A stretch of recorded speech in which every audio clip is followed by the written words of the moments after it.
se ha anticipado. Vamos a iniciar el programa con la ministra de Vivienda, Jania Pérez de Cuéllar, es nuestra invitada principal el día de hoy, para hablar de un tema que de alguna manera los medios hemos ido dejando de lado porque nos ha ocupado mucho el tema de la seguridad. Toda la semana hemos hablado del estado de emergencia, del presupuesto de la policía, más adelante también lo abordaremos aquí en el programa, pero sin duda cuando el gobierno le pide al Congreso facultades para legislar, no lo hace únicamente en materia de seguridad ciudadana. Hay otro ángulo que es muy importante. ¿Qué estamos haciendo frente a este fenómeno climático? ¿Qué estamos haciendo con el impacto que ya se siente?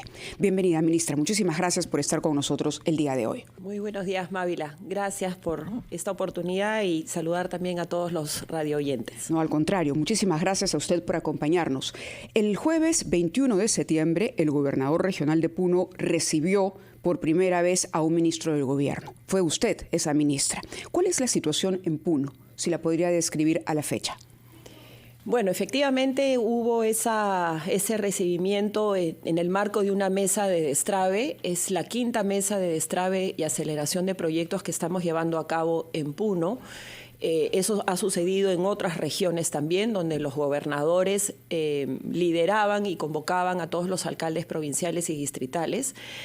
Y lo que sucedió fue lo que ustedes han podido ver. Yo creo que en un voto de confianza mutua, el gobernador de Puno abrió ese espacio para que desde el Ministerio de Vivienda podamos trabajar de manera directa entre nuestros funcionarios y nuestros programas y los alcaldes y sus equipos técnicos.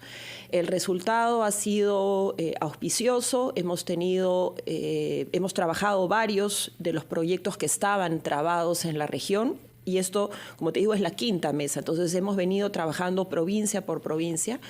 Y lo que hemos convenido con el gobernador es tener una siguiente reunión para poder acotar algunos y trabajar algunos proyectos emblemáticos que son de interés también a nivel región. Por ejemplo, dentro de esos proyectos emblemáticos, ¿cuáles mencionaría como los más importantes? Ya ustedes saben, destrabado el proyecto de Juliaca, que implica una inversión de más de 1.600 millones de soles. Proyecto de agua y saneamiento. Es un proyecto de agua y saneamiento que beneficiaría más o menos a 500.000 personas. Es un proyecto anhelado desde hace 58 años, valga la aclaración.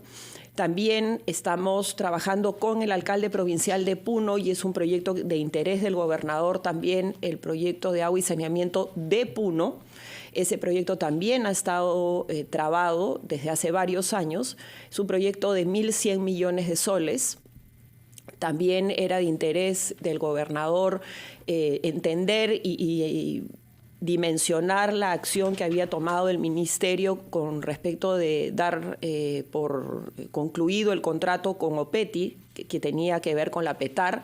Hay mucha preocupación en Puno sobre qué es lo que se está haciendo en el manejo de saneamiento y la contaminación del lago. Entonces conversamos muy rápidamente, pero hemos quedado en volver a conversar.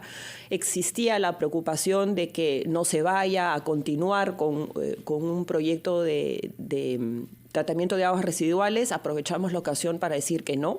Vamos a trabajar, vamos a encontrar una nueva fórmula.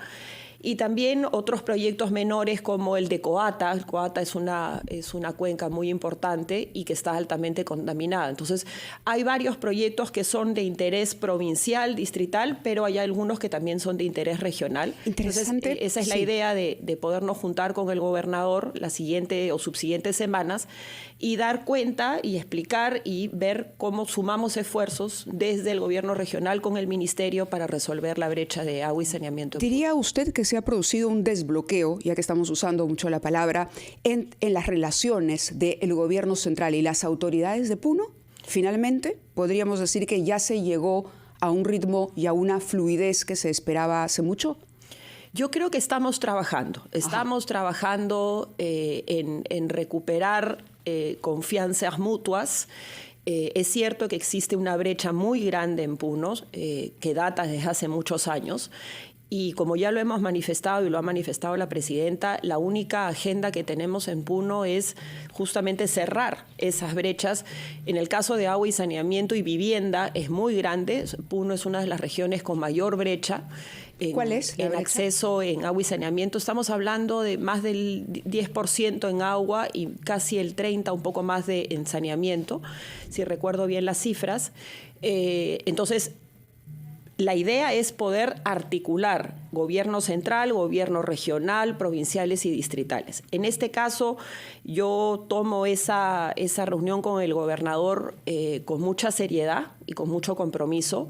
Creo que sí es un gesto de su parte. Creo que es lo que corresponde también, en el sentido de que él es gobernador de todos los puneños y hay muchos puneños que quieren salir de esa situación. Entonces, hay que cuidar esa relación de trabajo y vamos a seguir en ello.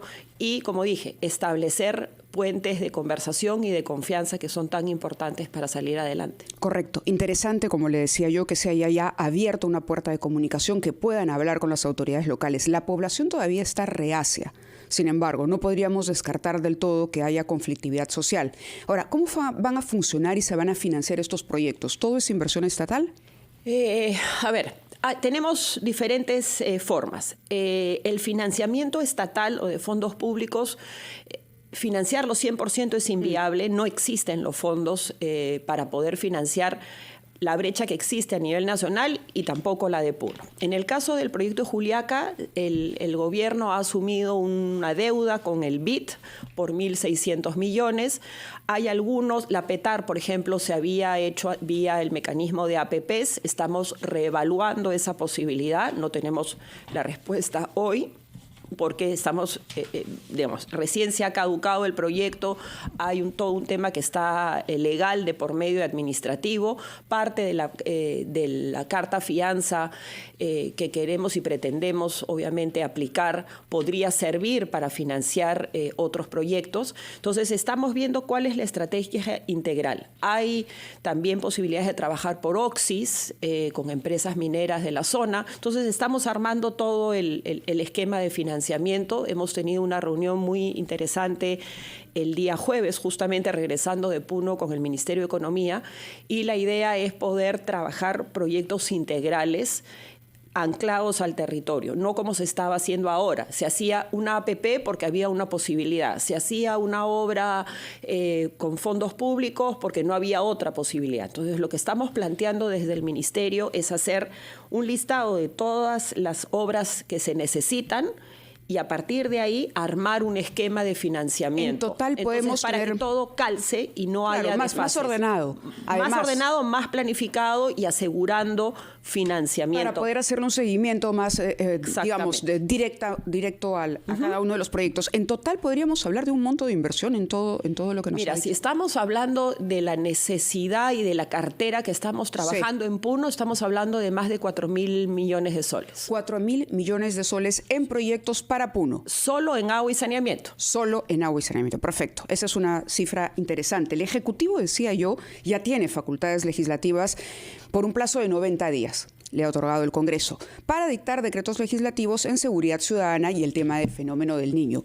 En esa línea, ¿cuáles van a ser las primeras medidas que adoptará el gobierno con relación a los trabajos de prevención o de remediación, dicen ya en algunos casos debido al cronograma, frente al fenómeno del Niño?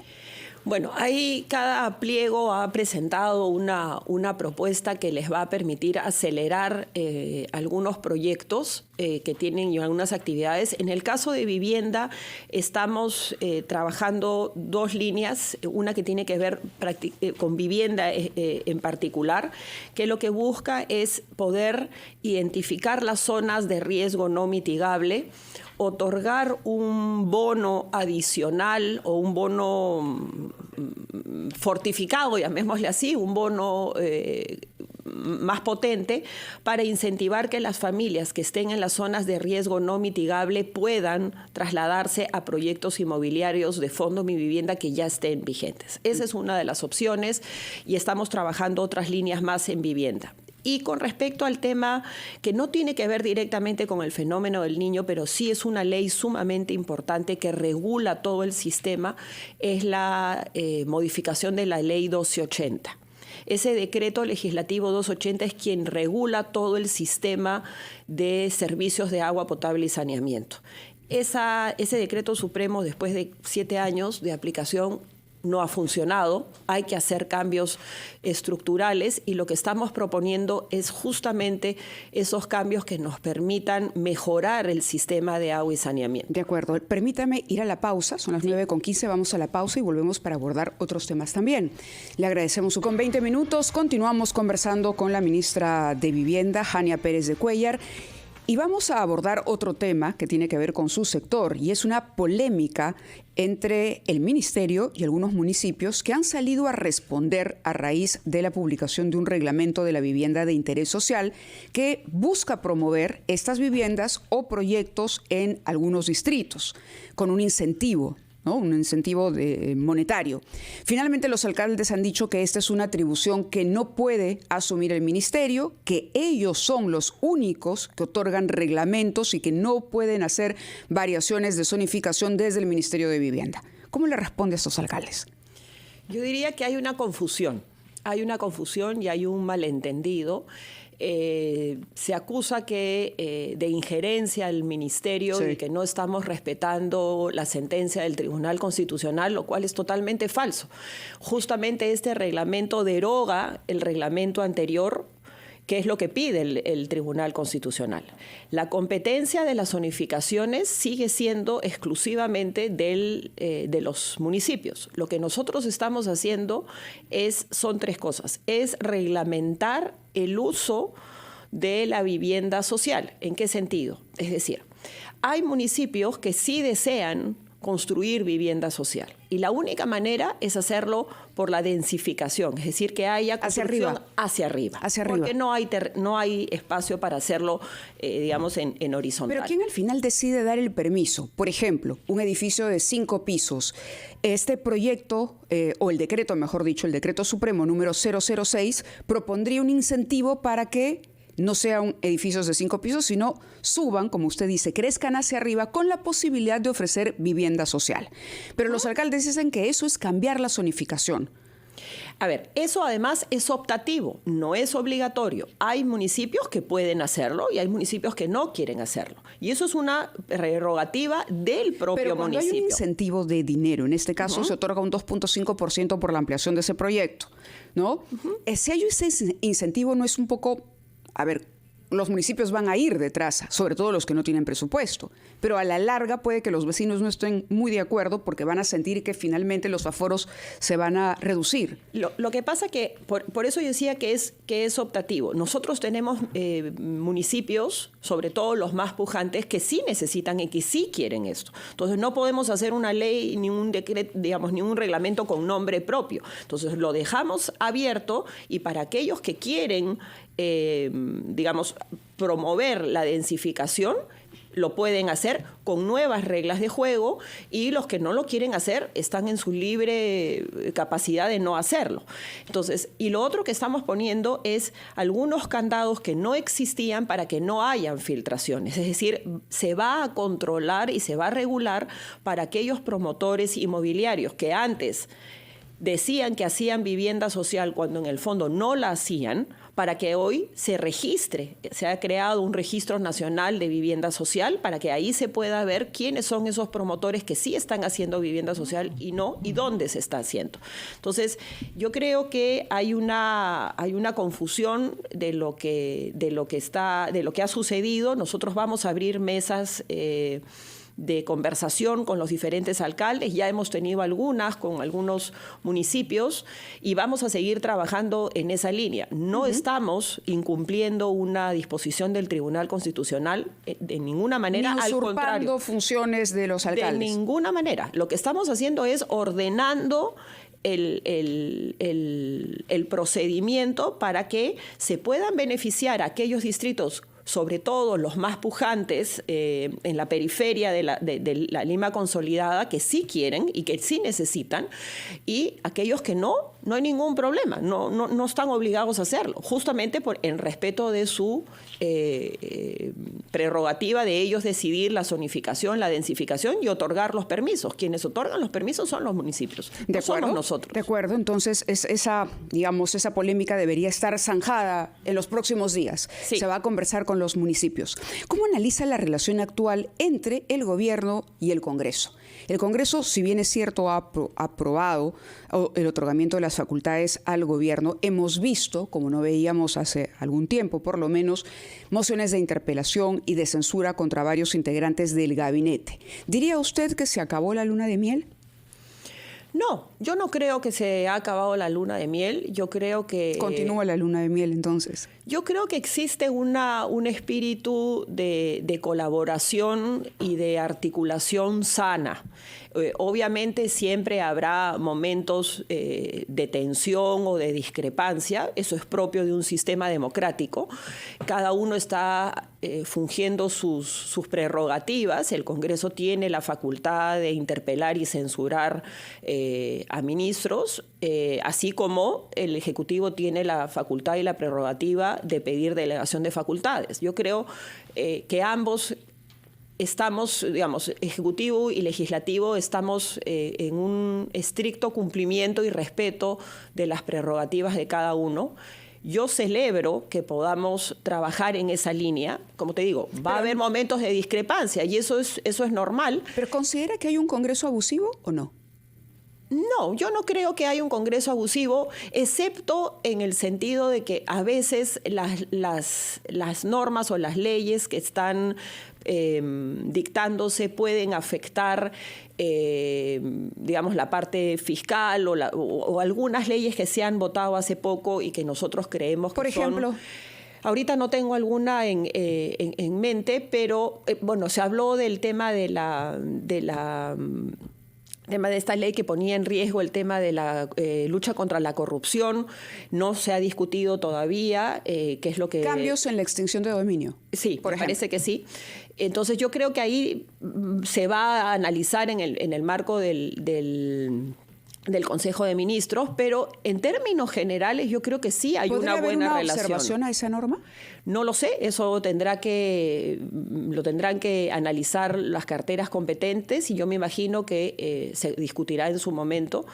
Pero sí creo que hay una buena relación. Hay algunos críticos que dicen que ahí hay, digamos, como usted decías, una luna de miel. Yo no creo que haya una luna de miel. Yo creo que por fin hay un respeto de ambas facultades y es propio de un sistema democrático. Conversar, negociar, discutir, llegar a consensos. Habrá momentos de discrepancia y hay que seguir trabajando en lo que corresponde. El Ejecutivo está muy focalizado en resolver estas brechas, como ya dijo la presidenta.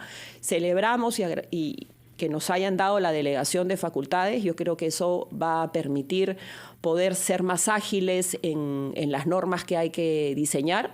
Y obviamente siempre con la lógica con la que trabajamos de rendición de cuentas a la ciudadanía y al Congreso sobre el avance. De acuerdo. Le agradecemos muchísimo su presencia en Enfoque de los Sábados, sobre todo para hablar de estos proyectos interesantes que se están adelantando y ya empezando a ejecutar en Puno y también algunas de las acciones que se han tomado para el fenómeno del Niño. Vamos a ir nosotros a la pausa a las 9:28, pero al